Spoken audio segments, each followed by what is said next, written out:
नमस्कार प्यारे विद्यार्थियों, आप सभी का बालाजी ऑनलाइन क्लासेज के इस यूट्यूब प्लेटफॉर्म पर बहुत बहुत स्वागत।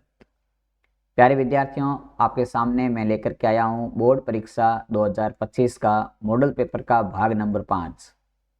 इस आज भाग नंबर 5 में बात करेंगे अध्याय 3 में से कौन कौन से क्वेश्चन हैं जो अपने बोर्ड एग्जाम में आने वाले हैं, उनकी बात करेंगे। इसमें अपन बात करने वाले हैं दो चरों वाले रेखिक समीकरण युग्म, जो अपना अध्याय का नाम है। इसमें एक तो बात करेंगे कि हलों की प्रकृति कैसे ज्ञात करते हैं, एक वन बात करेंगे कि हल संगत है या असंगत, संगत कब होते हैं, असंगत कब होते हैं, कैसे ज्ञात करते हैं, और हल कितने होंगे, एक हल होगा, अनेक हल होगा, कोई हल नहीं होगा। ऐसे कुछ क्वेश्चन आते हैं, उनकी अपन बात करने वाले हैं। बिल्कुल इजी वे में आपको समझाऊंगा, अच्छे से कंटेंट को, वही क्वेश्चन आपके सामने डिस्कस करूंगा जो बोर्ड एग्जाम में आने वाला है। इन्हीं में से आपके पेपर में आएंगे क्वेश्चन। बिल्कुल ये हमारे यहाँ से आपके पास 100% गारंटी के साथ मैं बता रहा हूँ कि आप मेरे साथ जुड़े हैं तो आपको बोर्ड परीक्षा के 80 नंबर के पेपर में से आपको पूरे के पूरे 80 नंबर दिलाने की गारंटी आपको यहाँ से मैं देता हूँ। बस आपसे एक ही शर्त रखता हूँ कि जो कंटेंट मैं आपको यहाँ से दे रहा हूँ उस कंटेंट को आप पूरा पूरा समझें। प्रत्येक क्वेश्चन को आप 2 से 3 बार खुद हल करें और उसका अभ्यास करें। जितना ज़्यादा आप अभ्यास करेंगे, आप 100% उस क्वेश्चन के बारे में उतना ही कंसेप्ट ज़्यादा क्लियर करेंगे। देखो, बिना अभ्यास के और बिना मेहनत के कोई भी चीज़ संभव नहीं है। आपको यहाँ से जो क्वेश्चन बताया जा रहा है, आप उसी क्वेश्चन को ऊपर फोकस करते हुए बार बार उसको सॉल्व करें, समझें। और समझ में नहीं आता है तो वीडियो को एक बार नहीं, आप 2 बार चला के देखें, 3 बार चला के देखें। बिल्कुल फ्री है, कोई आपसे चार्ज नहीं लगेगा, ना कि आपसे पैसे ले जाएंगे। देखिए, अगर आपको कुछ विद्यार्थी होते हैं कि सर क्लास की पीडीएफ कहाँ मिलेगी, तो पीडीएफ के लिए मैंने इसी वीडियो के डिस्क्रिप्शन बॉक्स में मेरे व्हाट्सएप ग्रुप का लिंक दे रखा है, जिससे आप ग्रुप को ज्वाइन कर सकते हैं।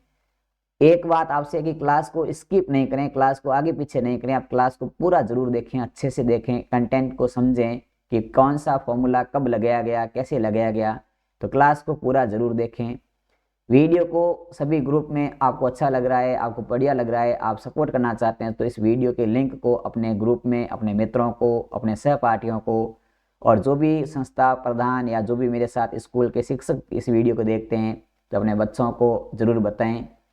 इस वीडियो को आप लाइक, कमेंट तथा हमारे चैनल के सब्सक्राइब करके अपना जो सहयोग है वो भी आप दे सकते हैं। देखिए, आपका ये छोटा सा सहयोग रहता है तो यहाँ से हम आपके लिए रेगुलर क्लासेज आपके सामने लेकर के समय पर उपलब्ध होते हैं, ताकि हमें भी अच्छा लगता है कि हमारे साथ विश्वास करने वाले विद्यार्थियों के साथ हम भी अच्छा करें। तो आपका सपोर्ट ही हमें आगे बढ़ाता है और आपकी सपोर्ट के बदौलत ही हम यहाँ से क्लास चलाते हैं।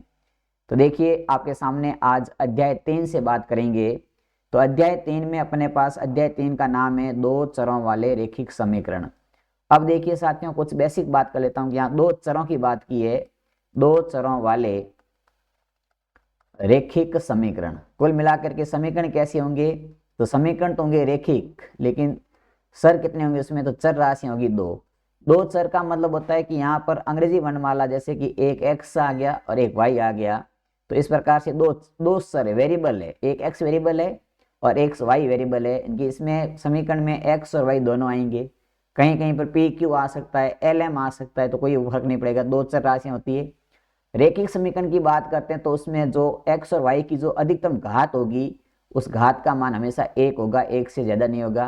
तो अधिकतम घात कितनी होगी, एक होगी। इसका व्यापक रूप की बात करें तो इसका व्यापक रूप ऐसे आता है, जैसे एक्स प्लस वाई बराबर 5 दे दिया, और दूसरा जैसे दे दिया एक्स माइनस वाई बराबर 4 दे दिया। तो यहाँ से देखो, ये दोनों दो चरों वाले रेखिक समीकरण है, एक्स और वाई की घात एक है, और यहाँ कुछ भी वैल्यू हो सकती है, ऐसा जरूर नहीं कि 4 5, कुछ भी हो सकता है। मैंने एक एग्जांपल दिया, इस टाइप से वेकेशन बनेगी।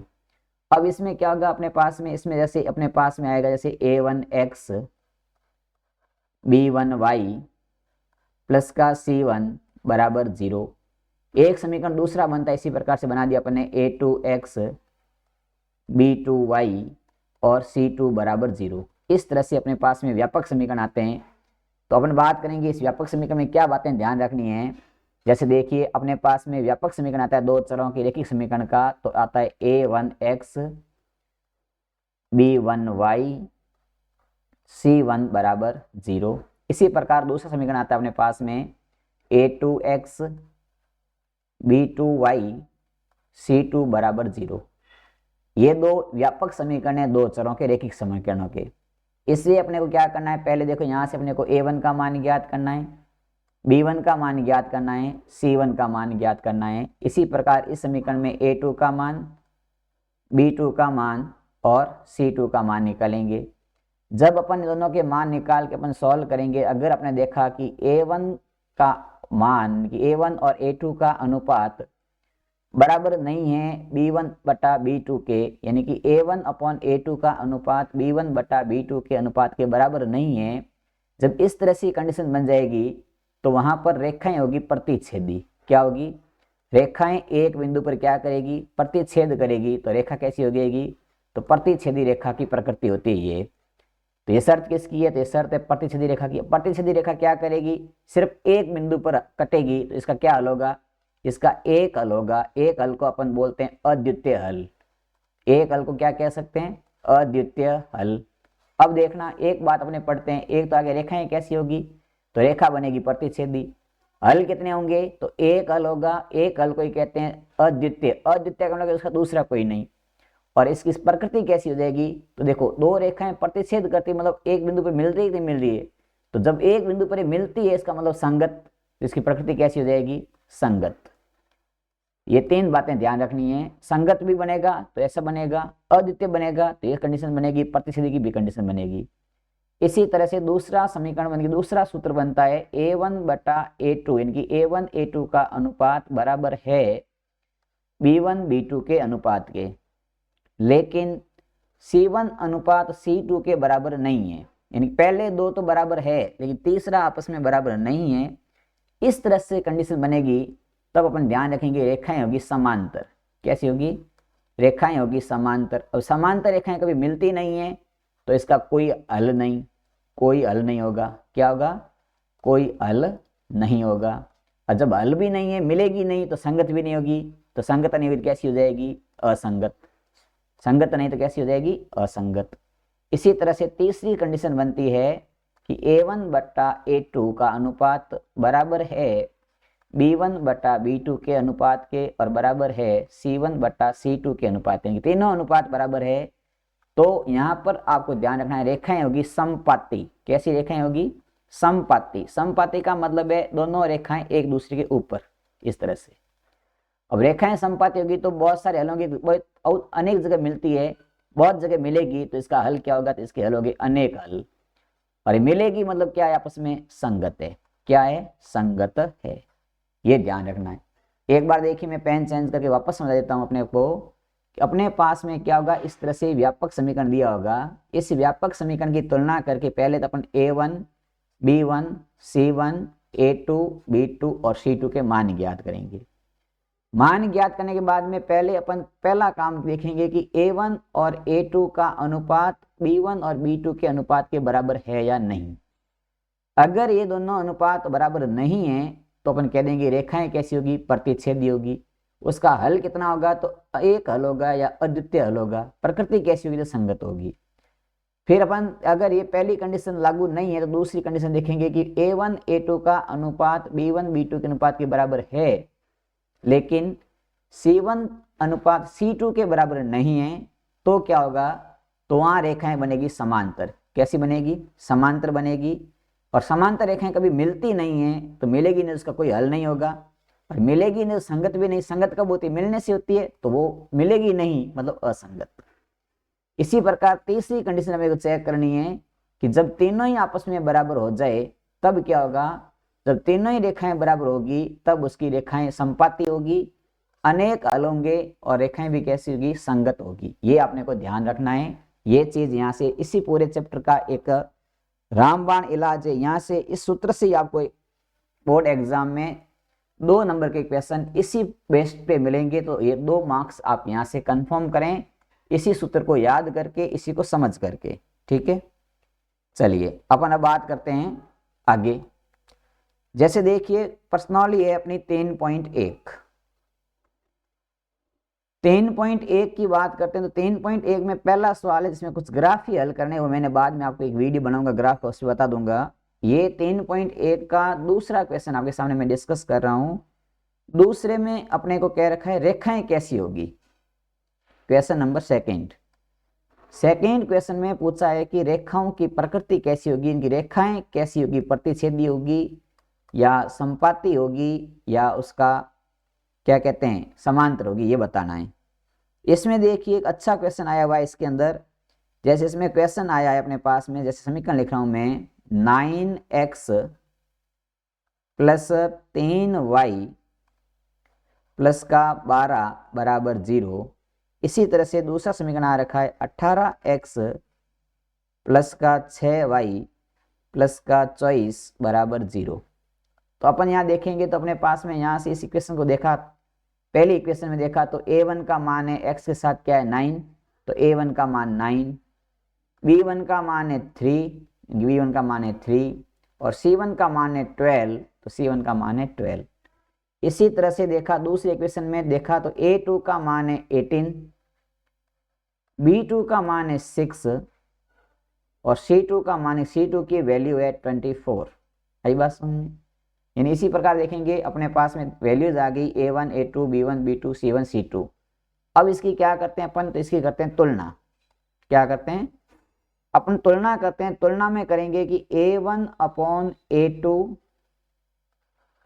b1 अपॉन b2 और c1 अपॉन c2, इसका वैल्यू क्या आएगी, तो a1 की वैल्यू 9, a2 की वैल्यू 18 की 18, b1 की वैल्यू 3, b2 की वैल्यू 6, c1 की वैल्यू 12 और c2 की वैल्यू 24। अब देखो 9 के पाड़े में 18 आते हैं कट के 2 बार, तो 1/2। 3 के पाड़े में 6 कट के आते हैं 2 बार, तो 1/2। 12 के पाड़े में कट के आते हैं 24 2 बार, तो 1/2। तो यहाँ से अपने पास देखा कि a1 बटा a2 बराबर है b1 बटा b2 के बराबर है c1 बटा c2 के, तीनों ही बराबर है। अब देखो ये तीनों ही बराबर है तो ये रेखाएं कैसी हो जाएगी, तो अपने तीसरी सूत्र पढ़ा था, जब तीनों ही बराबर होती है तो वहां अपन कहते हैं कि यहाँ रेखाएं कैसी है, तो आप कहेंगे यहाँ से रेखाएं हैं कैसी है, समपाती रेखाएं। कैसी रेखाएं हैं, समपाती रेखाएं। और समपाती रेखाओं की प्रकृति कैसी होगी, तो संगत। संपाती मतलब मिलना, और संपाती मिलेगी जिसकी प्रकृति कैसी हो जाएगी, तो प्रकृति हो जाएगी संगत। अगर पूछे कितने हल है, तो अनंत हल है। कितने हल है, अनंत हल है। ये बात ध्यान रखनी है। तो ये आता है दूसरे क्वेश्चन में, इस तरह का क्वेश्चन आता है, ये इंपॉर्टेंट क्वेश्चन है, आप इसको समझें। इसके बाद देखिए अगला अपने पास में आता है दूसरा सवाल है, इसके बाद में क्वेश्चन नंबर तीसरा, मतलब दूसरे का तीसरा। दूसरे के तीसरे में वैसे ही खास क्वेश्चन नहीं है, मैं लिख देता हूं, आप रिवीजन करके समझ सकते हैं इसको। ये क्वेश्चन अच्छा क्वेश्चन है, बोर्ड में आ सकता है। अपने पास लिखा है 6x minus 3y, 6x minus 3y plus का 10 बराबर 0। दूसरा समीकरण लिखा अपने पास में 2x माइनस का y प्लस का 9 बराबर 0। यहां से तुलना करनी है और बताना है कि रेखाएं कैसी है, समपाती है या संगत है या समांतर है या प्रतिच्छेदी, कैसी है, रेखाएं किस तरह की है ये बताना है, किस प्रकार की है ये अपने को इसमें बताना है। ये आप खुद स्वयं सेल्फ स्टडी में एक रिवीजन के रूप में आप इसको सॉल्व करेंगे, मैंने अभी बताया था इसी तरह से करना है, ठीक है। अगला क्वेश्चन अपने पास में आता है क्वेश्चन नंबर तीसरा। इसमें देखिए अपने पास एक इक्वेशन लिखी है, ये समीकरण लिखा है तीसरे में। देखिए ये तीसरे प्रश्न का तीसरा सवाल है, जो बहुत इंपॉर्टेंट अच्छा सवाल है।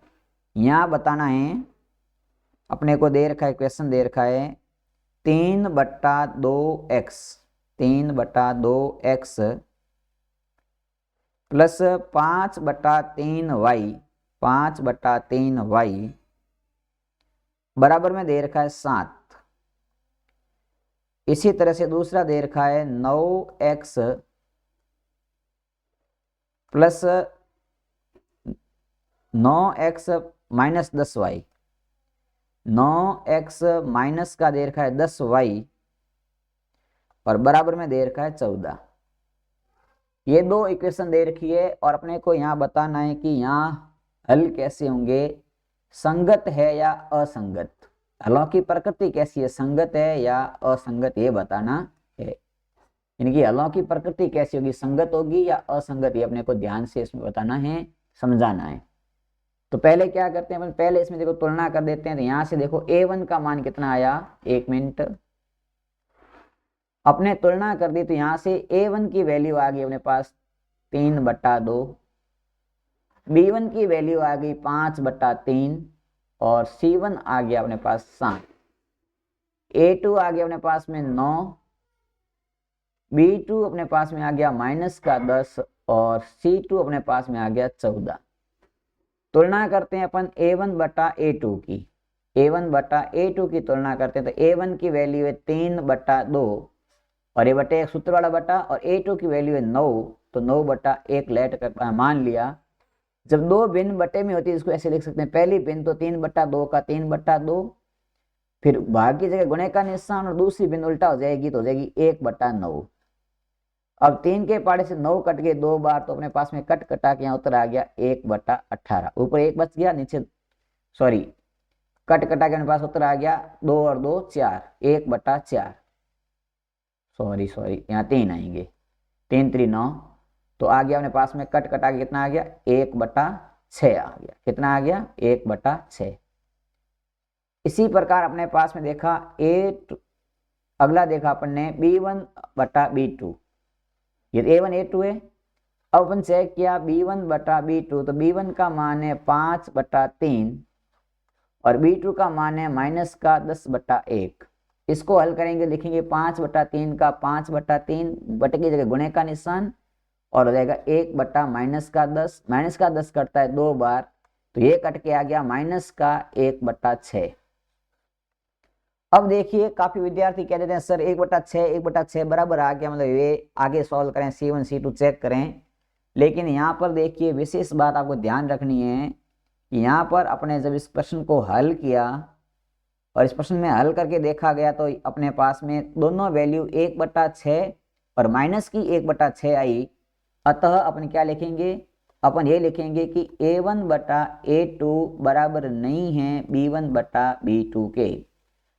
यानी कि पहला सूत्र बन गया A1/A2 बराबर नहीं है B1/B2 के। इसका मतलब ये हो गया कि ये रेखाएं कैसी होगी, तो रेखाएं होगी प्रतिच्छेदी, और रेखाएं प्रतिच्छेदी, इसका हल कैसा होगा, तो इसका हल होगा संगत। कैसा हल होगा, संगत हल होगा। अपने को पूछा था हलों की प्रकृति कैसी है, जिसकी हलों की प्रकृति है संगत। ये अच्छा क्वेश्चन था, एग्जाम में आने लायक क्वेश्चन है, बहुत इंपॉर्टेंट क्वेश्चन बता रहा हूँ आपको, वही क्वेश्चन मैं यहाँ सॉल्व कर रहा हूँ जो एग्जाम में आने वाला है। इसलिए आप पूरे विश्वास के साथ जुड़ें और क्वेश्चन को हल करें। ठीक है, अगला क्वेश्चन है, उसमें ग्राफ के मेथड से हल करना है और अपने को सॉल्व करके बताना है। वो अपन ग्राफ वाले क्वेश्चन में ग्राफ पेज पे करेंगे। इसके बाद देखिए एक और क्वेश्चन आपके सामने लिख रहा हूं। अपने पास में एक समीकरण दिया हुआ है, बहुत अच्छा क्वेश्चन है, इंपॉर्टेंट क्वेश्चन है। समीकरण दे रखा है अपने पास कि 2x प्लस का 3y, 2x प्लस का 3y माइनस का 8 बराबर 0। अब अपने को कह रहा है ऐसे समीकरण, एक दूसरा समीकरण ज्ञात करो जो आपको कंडीशन दे रखी है। पहली कंडीशन कह रखी कि रेखाएं प्रतिच्छेदी हो। रेखाएं कैसी हो, तो रेखाएं प्रतिच्छेद करती हो। दूसरा समीकरण दे रखा है कि रेखाएं समांतर हो, और तीसरा समीकरण दे रखा है कि रेखाएं समपाती हो। ऐसे अपने को यहाँ 3 समीकरण बनाने हैं। तो 3 समीकरण बनाने के लिए आपको ध्यान देना चाहिए प्रतिच्छेद की कंडीशन क्या होती है। तो आप कहेंगे सर प्रतिच्छेदी रेखा होती है कि A1/A2 बराबर नहीं होना चाहिए B1/B2 के। बाकी यहाँ कुछ भी वैल्यू अपन रख सकते हैं। तो अपने यहाँ पर कुछ भी वैल्यू रख सकते हैं, मतलब A1 का मान और A2 का मान ऐसा हो कि दोनों का गुणज नहीं होना चाहिए, 3 और 2 का गुणज नहीं होना चाहिए, बाकी कुछ भी हो सकता है। तो अपने मान रख दिया, जैसे मैंने रखा A1 का मान रख दिया यहाँ x, और यहाँ मान रख दिया 5y, और यहाँ मान रख दिया 16 बराबर 0। तुलना की तो इसके पास x का कोई नंबर नहीं, मतलब 1 है, तो आ गया 2/1, और इधर आ गया 3/5, और ये आपस में बराबर नहीं है। और ये जब बराबर नहीं है इसका मतलब रेखाएं कैसी हो गई, प्रतिच्छेदी हो गई। तो इसका समीकरण क्या बन गया, ये वाला इसका समीकरण बन गया पहले का आंसर। ये हो गया फर्स्ट का आंसर। सेकंड में कह रखा है समांतर हो। समांतर कब होती है? जब A1 बटा A2 बराबर हो B1 बटा B2 के, लेकिन C1 बटा C2 के बराबर नहीं होती, तब रेखाएं समांतर होती है। इसका मतलब कि इन दोनों का गुणज तो समान होगा, लेकिन तीसरा बराबर नहीं होना चाहिए। तो इसका समीकरण बना सकते हैं अपन 4x और 6y माइनस का 9 बराबर 0। तुलना करेंगे तो पहला समीकरण बन गया 2/4, दूसरा बन गया 3/6 और तीसरा बन गया माइनस का 8 बटा माइनस का 9। तो ये कट के आपके पास में आ गया 1/2 और 3/6 भी कट के आ गया 1/2, लेकिन 8/9 नहीं कटता है। तो अपन लिखेंगे कि A1 बटा A2 बराबर है B1 बटा B2 के, लेकिन बराबर नहीं है C1 बटा C2 के। इसका मतलब ये जो समीकरण लिखा था किसका है? ये हो गया आपके समांतर रेखा का समीकरण हो गया। इसके आगे बात समझ में, ये समांतर की कंडीशन हो गई। अब संपाति के लिए देखना है तो संपाति में तीनों बराबर होती है। इसका मतलब अपन लिख सकते हैं यहाँ पर संपाति में अपन लिख सकते हैं कि तीनों ही बराबर कब होगी? जब इसका मैं 2 गुना लिखता हूँ 4x, इसका मैं 2 गुना लिख दूँ 6y और 8 का 2 गुना लिख दूँ 16। तो ये देखो इसका अनुपात ज्ञात करेंगे तो 1/2 1/2 1/2 आएगा। तो इस तरह से अपन मान रखेंगे तो तीसरा कंडीशन आ जाएगी, तीनों बराबर एक संपाति की योजना अपने पास समीकरण आ जाएगी। समीकरण इस तरह से समीकरण इसको ज्ञात अपन कर लेंगे तो यहाँ से ये रेखाएं बन जाएगी। तो साथियों अपने बात की 3.1 के अंदर, तो 3.1 में मैंने आपके सामने जो क्वेश्चन डिस्कस किए हैं, यहाँ से आपको बोर्ड एग्जाम में 100% क्वेश्चन देखने को मिलेगा और वो भी 2 नंबर का क्वेश्चन आप पक्का करके आएंगे सही से सही। तो आप ध्यान से इस वीडियो को देखा, आपका बहुत बहुत धन्यवाद। आप वीडियो की PDF वगैरह प्राप्त करने के लिए व्हाट्सएप में जुड़ जाएं और अच्छा लगा ये वीडियो तो शेयर जरूर करें। कल मैं आपके सामने इसी चैप्टर का ग्राफीय निरूपण विधि और अगले कुछ इंपॉर्टेंट क्वेश्चन है जो सॉल्व करूंगा और समझाऊंगा। तब तक जय हिंद जय भारत।